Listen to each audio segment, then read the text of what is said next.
Look, first up tonight, I want to congratulate the Australian newspaper on Saturday just gone for shining a light on this crazy social experiment that is Canberra, our nation's capital. Now, already described as a public service protected bubble stuck in the centre of New South Wales, Canberra is now a petri dish of lunatic, so-called progressive social policies led by the most extreme Green left government this country, I think, has ever seen. You don't believe me? We'll try this on for size. According to the weekend reports, if you are apprehended in the ACT, within the boundaries of the ACT, and have 15 street deals of, say, ice, the drug ice on you, the police by law now can only fine you. Can you believe this? It's not an offence to carry the dangerous drug on you, and you'll only be fined if you have 15 or more ice deals. The fine? A paltry $100. That's 200% less than if you exceeded the 40k speed limit in Canberra by 15k or less. But this gets worse, and I'll catch up with the ACT Deputy Liberal leader Jeremy Hanson shortly. The $100 fine also applies to possession of up to 1.5 grams of cocaine, MDMA, and you can legally walk around Canberra with heroin if the amount is under a gram. This is crazy.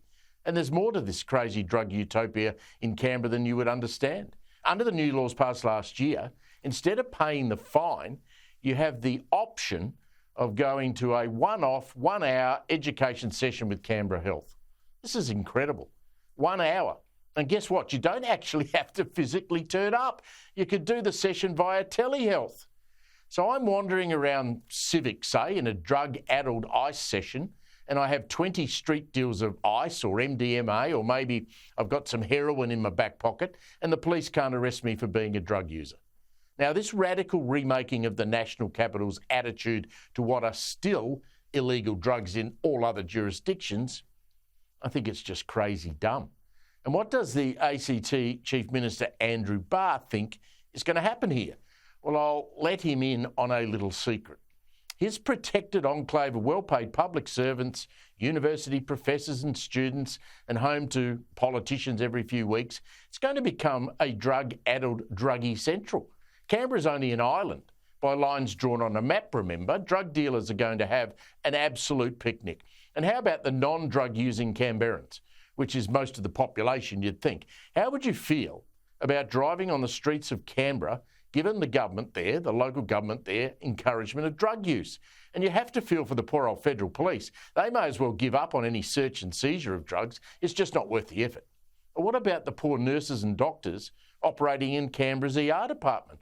Hasn't Barr and his greenie mates heard about what someone loaded up on ice can actually do when they descend into a violent rage?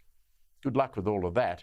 And then you have the New South Wales Police and the folks of Queanbeyan, Goulburn, Gundagai, you name it, any large town bordering Loopyville, formerly known as Canberra.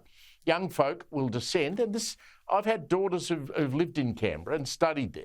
Young folk will descend on Canberra each and every weekend to seek out the legalised drugs Barr and his mates reckon are okay. And don't forget, Canberra, you can legally have 50 grams of marijuana and you can grow 4 plants of your own each and every house in the ACT.